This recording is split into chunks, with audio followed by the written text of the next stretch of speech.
Hi friends, welcome back to Nischala's kitchen.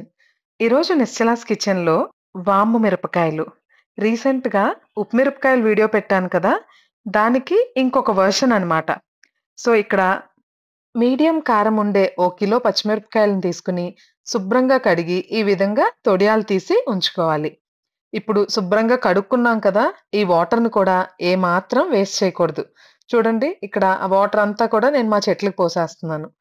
Saving water అనేది మన ఇంట్లో నుంచి మనం మొదలుపెడితే, అది సొసైటీ వరకు మన నెక్స్ట్ జనరేషన్స్ తీసుకెళ్తాయి.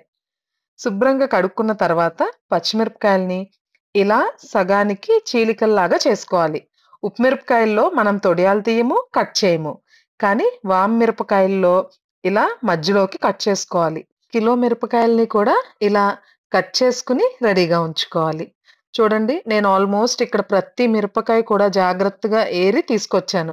కొంచెం గట్టిగా ఉండేవి, అలాగే మీడియం స్పైస్ ఉండేవి. ఇలా కట్ చేసుకున్న మిరపకాయలన్నిటిని కూడా కలుపుకోవడానికి కొంచెం కంఫర్టబుల్‌గా ఉండే పెద్ద గిన్నెలోకి తీసుకోవాలి. ఇప్పుడు ఇందులో పావు కప్పు సాల్ట్ వేసుకోవాలి. పావు కప్ అంటే 60 గ్రాములు. పావు కప్పు మెత్తగా మిక్సీ వేసుకున్న వాము పొడి. ఆ తర్వాత పావు కప్ నిమ్మకాయ జ్యూస్. అంతే.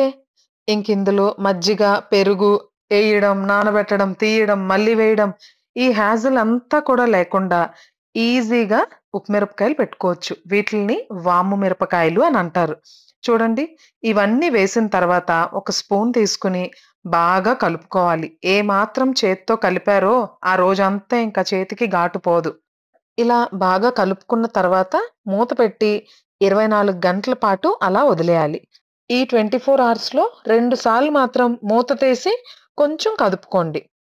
చూడండి, 24 గంటల తర్వాత మనం మూత తెరిచి చూస్తే ఆ ఉప్పు, వాము, నిమ్మరసం అంతా కూడా మిరపకాయలు చక్కగా పీల్చుకొనుంటాయి. ఇలా పల్చటి కాటన్ క్లాత్ మీద వేసి ఎండబెట్టుకోవడమే. ఇంతే. ఇంక వీటిని ఏమీ చేయాల్సిన అవసరం లేదు. ఓ 3-4 రోజుల పాటు వీటిని బాగా ఎండబెట్టుకుని వేపుకోవడమే. అంతే. లాస్ట్ టైమ్ కన్నా కూడా ఈ ప్రాసెస్ కొంచెం ఈజీ కదా! కొంతమందికి పెరుగు పడదు. పెరుగు వాసన నచ్చదు. అండ్ మజ్జిగ అస్సల తాగరు. అలాంటి వాళ్ళందరి కోసం ఈ ఆప్షన్ అనేది చానా బావుంటుంది. వాము పడుతుంది కాబట్టి ఆ ఫ్లేవరు బావుంటుంది.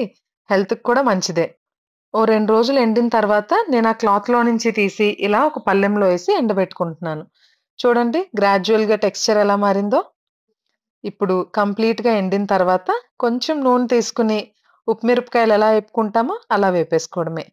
టేస్ట్ అయితే అద్దిరిపోయాయి. వాము ఫ్లేవర్ అనేది ఎక్సలెంట్‌గా ఉంది. మీరు ట్రై చేస్తారా? ట్రై చేసి 2 వేరియేషన్స్‌లో మీకేది నచ్చిందో కామెంట్ సెక్షన్‌లో తెలియజేయండి. దేని రుచి దాందే. కానీ కొంచెం తక్కువ ప్రయాసపడే స్టైల్ అయితే ఇది. మరి మీరు కూడా ట్రై చేసి మీ ఫ్రెండ్స్ అండ్ ఫ్యామిలీ మెంబర్స్‌తో షేర్ చేసుకోండి. ఇలాంటి మరిన్ని అద్భుతమైన రెసిపీస్ కోసం నిశ్చలాస్ కిచెన్‌కి సబ్స్క్రైబ్ చేయండి. బాయ్.